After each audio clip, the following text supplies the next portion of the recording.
Good afternoon to all of you. Our school is fortunate to have these three able and competent master teachers as resource speakers for today's topic on the basic parts of an action research and statistical treatment of its data. It is my honor and privilege to introduce our three resource speakers for this afternoon.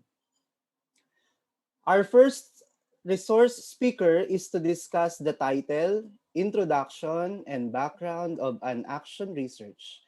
She is a master teacher one of the English department of Manuel G. Arroyo High School, a recipient of Gawad Primero Award for SDO Manila and NCR for module writing.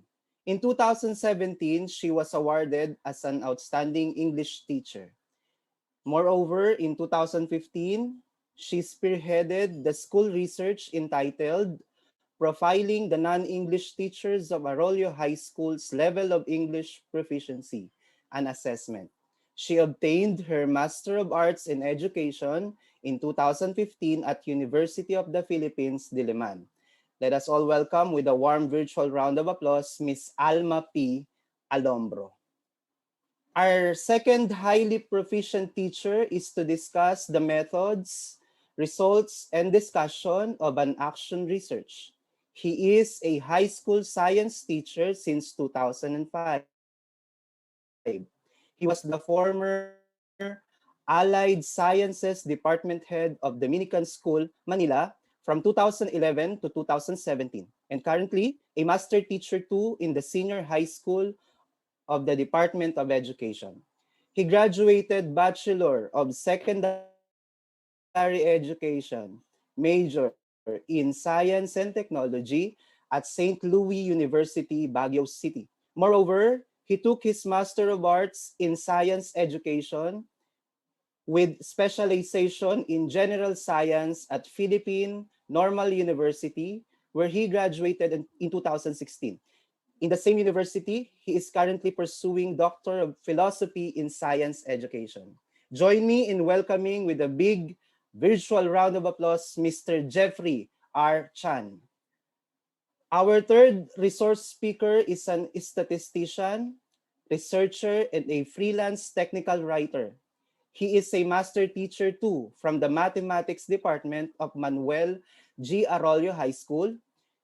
He was recently awarded as an outstanding master teacher of Manuel G. Arroyo High School and also awarded as an outstanding educator of the City of Manila and hailed as MTOP Exemplary Mathematics Teacher. He co-authored several mathematics books and supplemental materials.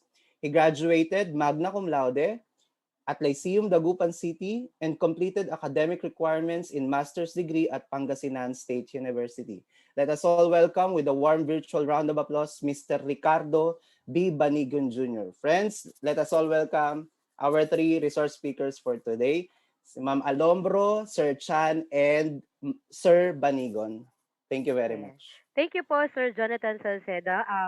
Virtual clap po for our three resource speakers. So tuloy-tuloy na lang po ang pagdi-discuss ng tatlong speakers natin for today. Mga ma'am and sir, you may comment sa ating chat box yung inyo pong questions para po mamaya isang question and answer portion lang po tayo right after the speakers.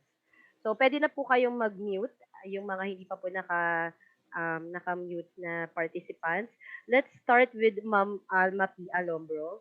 Pwede na po kayong mag-share ng screen, Ma'am Alma. Okay, stop sharing ko na po, Ma'am Alma. Kayo na po.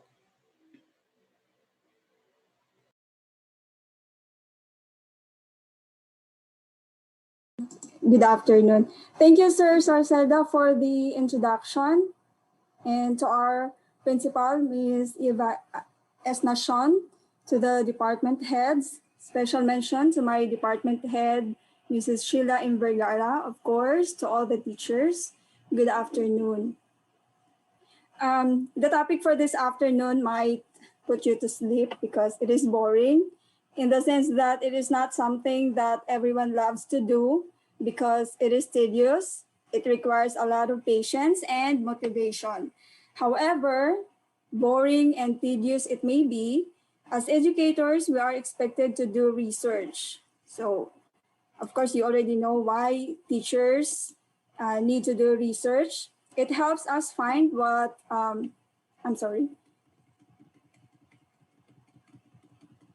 Okay. It helps us find the solution to the problems that we encounter in the classroom. According to Hermida, classroom action research is a method of finding out what works best in your classroom so that you can improve student learning. So it might be boring to do. And of course, one of the reasons that teachers cannot do the research because of the work that we have in the classroom, especially we have to do a lot of paperworks. But actually, even if teachers do not do a classroom research, we actually solve problem in everyday life in our classroom. It just so happened that we do not put the intervention or the solution that we have in a paper. Okay. Master teachers are expected to do research, and not just the master teachers, of course, regular teachers, you are expected to do research, especially if you have a problem that you see in the classroom that needs your attention. It's a best practice for teachers to engage in research because it not only that we help our student, we also help our co-teachers in solving the problems that we usually encounter in the class. So for today, I am tasked to discuss to you the title, the introduction and the background of the study. So why is research paper title important? So of course, the first impression that people see, or the first information, that people see when you are writing is, of course, the first information that people see when looking at your paper, of course, it is your title. And by looking at the title, the readers or the researchers must able to capture the relevant aspects that in your research. It must be also captivating. When you look at the research title, of course, there are information that you want to find. And if your research title is not, it is not sort of, do you think the readers would be able to get something out of your research? So by just looking at the title, the reader would be able to decide whether he or she would continue reading your paper. That's why it is very important that you create your title based, of course, on the kind of study that you want. So in action research, the title of your action research, it is actually, it's a working title. Why it is called a working title? Because when you write a title before you have your research, of course, it's already laid out that this is your title, but eventually that title would change. Why? For example, the kind of the study or the intervention that you would want is to say, for example, you want to develop an intervention to enhance your students' pronunciation. But when the research is done, instead of their pronunciation skills, it turned out that their vocabulary skills are developed. So that's why it is called working title. So although your intended purpose of the intervention is to develop their pronunciation skills, and then when the research is done, you find out that it was not their pronunciation skill that was developed. It is their vocabulary. So of course, you are going to change your title. And your action research must be contextualized. It is, since action research is only focused on the problem in your classroom to your students, so it is, that's why it is contextualized. And your action research also would state the problem that you encounter in your you want the problem that you wanted to find the solution. And also it consists of action. So why does it consist of action?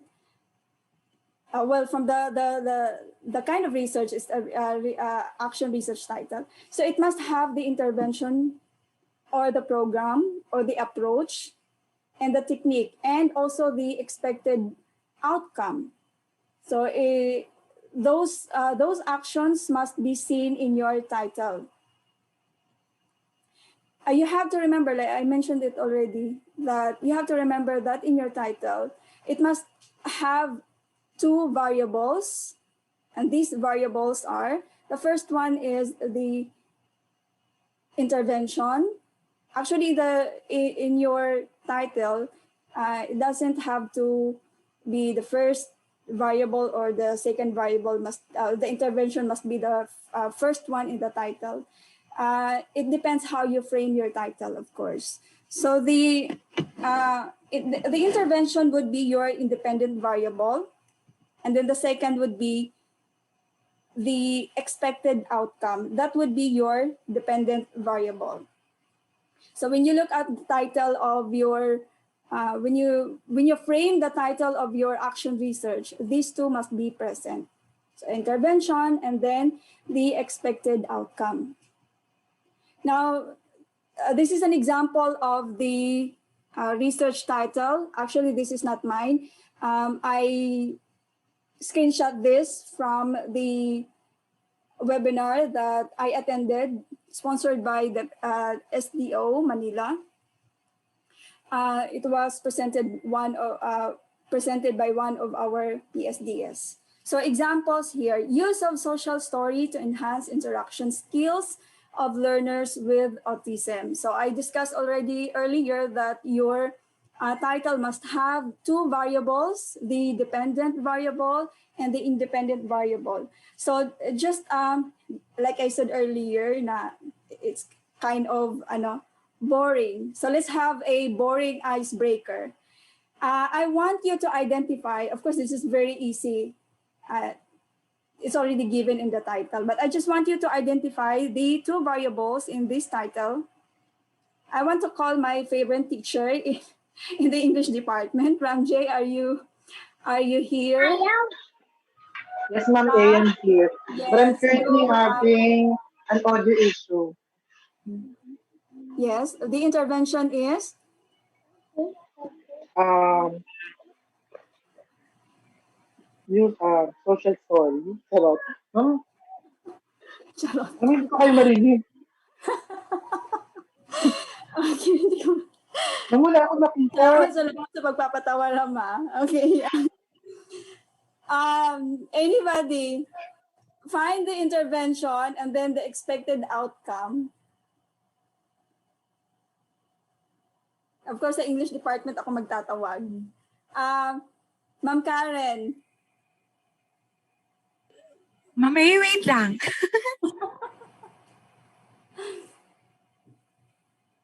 You just identify the two variables in the title, the intervention and then the expected outcome.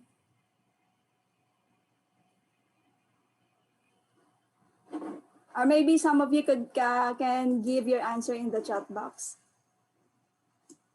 Yes.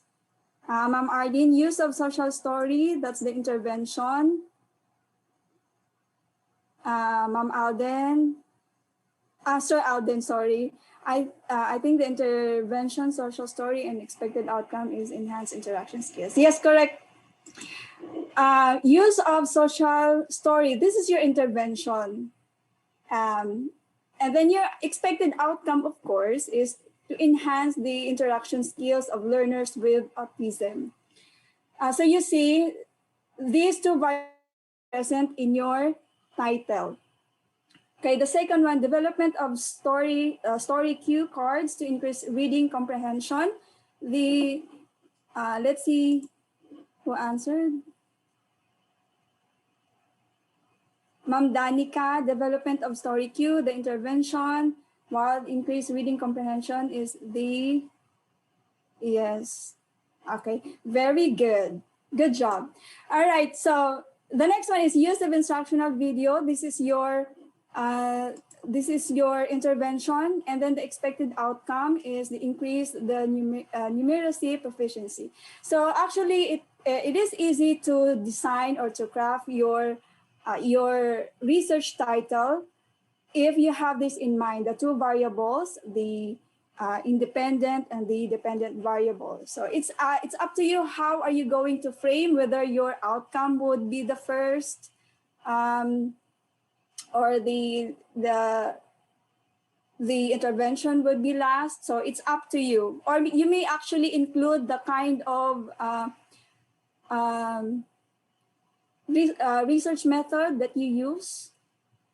Probably it's up to you, as long as the two variables would be present in your title. Okay, next. I already give this.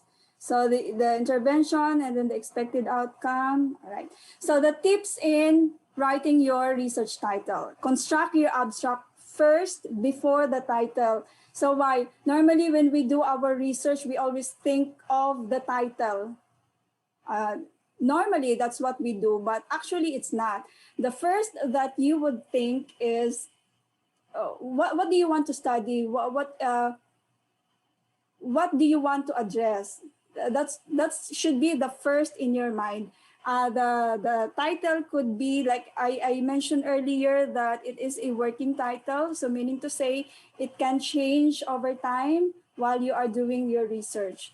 So in your title, you must include the important terms, the keywords.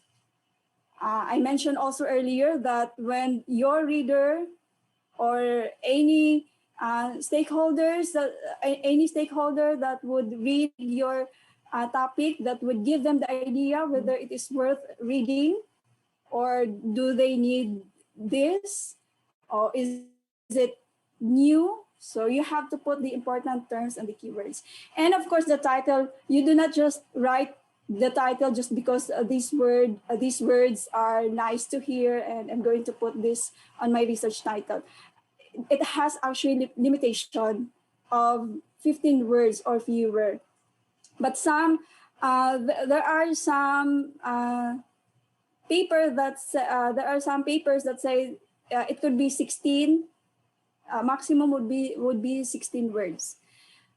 And the next one is you have to avoid jargon or abbreviation. So why do you have to avoid jargon? Now, not all readers are familiar with the words that you use. So as much as possible, use words that are that can be easily understood. And of course, nobody uses period in a title. All right, next. So here comes the introduction. Let's accept this fact that not all of us are really good at writing. Even English teachers, there are some English teachers that some of us really are not good at it. And writing is a skill, and as a skill, it can be developed. And also, normally when you write an introduction, you would think of what are the information that I need to say. So introduction must not include information that are actually not needed. Now, some of us, when we write, because we do not know what we really want to write, and then we end up writing or including flowery words because these words are nice to hear, or these vocabularies are good, and you wanted to sound like you are really good, but those are not necessary. You have to follow a structure in your introduction. And of course, if you're not good at writing, because all of us are expected to write action research, and of course, like I said earlier, not all are good at writing, but if you have a guide, if you have a structure that you follow, it will help you how to write your introduction. Think of it as your introduction is your mental roadmap, and this will be your guide. Now, when, like I said earlier, that the title is a eye catcher, an introduction would be, this will be the part where you wanted your readers to continue reading, of course, your research. So first impression last, we have that saying. So in it, you will express how your writing style, and how you present your argument, and then your readers would engross, of course, in reading the whole paper. So first, you have to have this question in your mind: what is the study about? So you go directly there. What is the study about? What, since it is an action research, what problem you want to solve in your classroom? What is the what problem you want to solve with regards to your students' performance? So right away you have to write that in your introduction, and then you have to present why. You have to include also, why is this topic important to investigate? So it could be there's already a study of that. It's just a repetition. Like I said earlier, since it is contextualized, so this will just focus on the problem that you need to solve in your classroom, and this might help other teachers also. And then, what before the study? This will be the question that your reader would ask. What do we know about this topic? And for the researchers as well, before the study, you have to include the brief literature, the background of the previous study. And then this one is very important. The study contribute to knowledge, or to your co-teachers, to the students, or to the educational system. And then, how can it fill the research gap? So that's the very important thing. Like I said a while ago, that your title is not the first thing that you would write, but you have to think of the problem or the research gap. What is let me just explain to you what research gaps, so that you understand. Of course, some of you already know this, but for the new teachers who are who have not yet conducted a class of research, because you are new. So this information will help you. What is a research gap? So think of this as a puzzle. There is a piece that is missing, and that you wanted to solve it, and you wanted to find it and put it there, and that would give clarification or solution.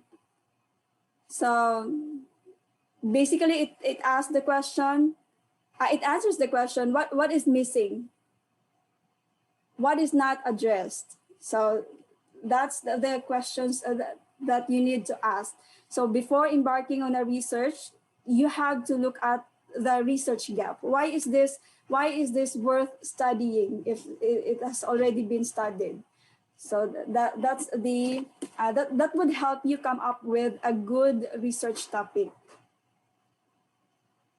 So in writing your introduction, the first one is you have to establish narrowed research topic. Of course, you're not going to start off with a broad topic that is not actually needed. So go directly to the narrowed research topic, and this would include background of the research area, research problem, and the importance of it, and then the key terms. Okay, next one is the literature review. Of course, you're not going to, this is literature review in the introduction is not the same as the separate part in your thesis, where you have to put a lot of previous studies, comprehensive. This one is just the concise part, to just give the support. So in your literature review, in your introduction, what do we know so far? So you have to include that. What has been done before? And then if you answer those questions, it will lead to the gap of the literature. So you have mentioned already the previous study, and then you found out that the studies do not have this, was not able to discover this, or was not able to solve this. And this will lead you to developing your own topic. And then, of course, if it is something that would fill the gap, then your research is worth reading. Okay. So in writing literature review, we have this misconception that anything that is related to our topic, okay, we can put it there. So anything that this is this relates to my topic, I'm going to include this. Now, you're not going to, because you'd end up including unnecessary information. So you have to follow this. What are the latest trends? And then you cluster it after that. And then categories, I'm sorry, wrong spelling, categories, and then the approaches. So this will guide you with in your literature review. And then in your introduction, you also have to include the need for further research. So this is the research gap. And then how the research fills the gap. So you have to include that in your introduction. Now let's go to the background of the study. So I'm almost done. Your background of the study should include the context, the aims, or what is the purpose of your study, why you want to study, why do you want to study it, why is this relevant, the relevant aspects you have to include, and then of course your main argument. What is your argument, or what is the problem that you need to solve? You have to include that in your background study.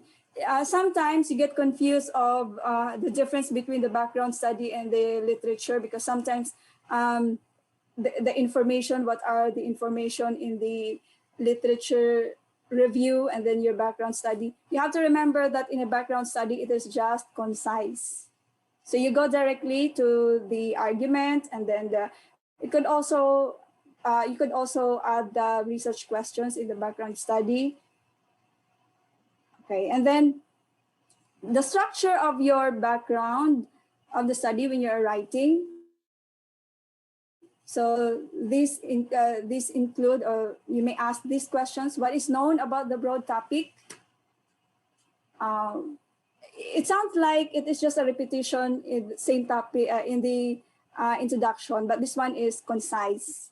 And what are the gaps or missing links that needs to be addressed? Actually, if you're going to read a sample journal or sample research, actually the information in the introduction, the background of study, they're just almost the same. The only difference is the the content that you are going to put it. So in the background study, it's just concise and direct to the point. And then what is the significance of addressing those gaps? You have to put that also in your background study. And then what are the rationale and the hypothesis of your study? So it must be presented on the section of, in the section of background of the study. What are the do and don'ts in writing your background of the study? First, of course, you have to do is write the importance of the topic, the main development of the research, the missing gaps, and then you're going to highlight the relevant aspects, contribution to the development of the scientific knowledge, clear, I mentioned earlier, clear and concise manner. And then you must focus on the central theme. Most of the researchers would find it difficult to narrow down those information. So you have to avoid too long or too short. Too long in the sense that you are adding information that are actually not needed anymore, and then too short that in the sense that the readers not able to grasp what is actually being studied in your research. So earlier, I said that you have to mention the intervention and then the two variables, the intervention and then the expected outcome. Do not be ambiguous, like you write without any direction, and do not, of course, you do not want when your readers would read it that this is disorganized. And names, do not write information that are not included there. So elaborate, do not, in your background of the study, you do not elaborate the literature because it must just be concise. The literature part is has a different portion of your research. But in action research, I think the brief literature is included already in the introduction. If you're following the IMRAD format. Okay, so let me just add this. This is the end of my my part, but let me add this: the tenses in scientific writing. Now, most researchers would have difficulty. Of course, what are the tenses that I need to use when I am writing my paper? So this would help you. This can help you correct your tenses in writing. So in introduction, the tenses that you will use or you can use is simple present tense when you are presenting the objectives, and then when you are also presenting the literature that is already known. And of course, if it's a fact and that facts do not change, and the results of the past research that you believe is true and relevant, use simple tense. But you are going to use simple past tense if the facts that were once believed and it is refuted and it is they are refuted and revoked. So you have to use the past tense. And of course, when you are describing methods of previous studies, you are going to use the past tense, simple past tense. And in your literature review, if you are describing the existing search or the focus on the study itself or on the authors of the study, use past tense. And then present tense when you share your own views. And past perfect tense if you are citing previous studies and when you are generalizing about the past research. And for your methods or methodology, use simple past tense if you are describing actions that have been completed at the time of writing. And then past perfect tense if you describe some earlier stages of the experimental procedure. And then in the part of your research, the results, you are going to use the past tense for experiments that have been completed at the time of writing. And then when you are discussing the tables, the figures and graphs, use present tense. And then in your discussion, use past tense for when you summarize findings, past tense for interpreting results, findings, and conclusion. And then, of course, for your recommendations, you are going to use the future tense. So that's the end of my, this is the reference. That's the end of my topic for today. I hope you are still awake, and I hope I am able to share some information to you that would help you write your action research. And the next part would be, for me, it's boring. Like I said, I'm really sorry if I keep saying it's boring because it really is boring for me. I like to do action research, but I usually just, in my mind, I know already I know there is problem, but I try to do the intervention on my own, but I actually do not put it in writing. So for some that research is life, saludo ako sa inyo. I know, especially in senior high school, there are a lot of our colleagues there that are already doctors. And of course, a lot of our teachers have already taken up their master's degree. And please contribute to contribute your great ideas, your expertise in helping other teachers and also, of course, our learners. Thank you very much and God bless and Merry Christmas. Thank you po, Ma'am Alma Alombro. Maraming salamat po. Nakakatuwa naman po na nag-share po kayo, lalo na dun sa tenses na dapat gamitin pagdating sa research. So, kami po mga teachers, aminado po kami, kahit master teachers, na kami din po, nalilito kami sa ganyan, sa mga tenses na ginagamit. Alright, thank you po. Marami po salamat. So, we're done with the first part. That is all about the title, introduction, and background. Let's now proceed to the second topic. This is for Mr. Jeffrey Chan. This is all about the methods, results, and discussion. So, Sir Jeffrey,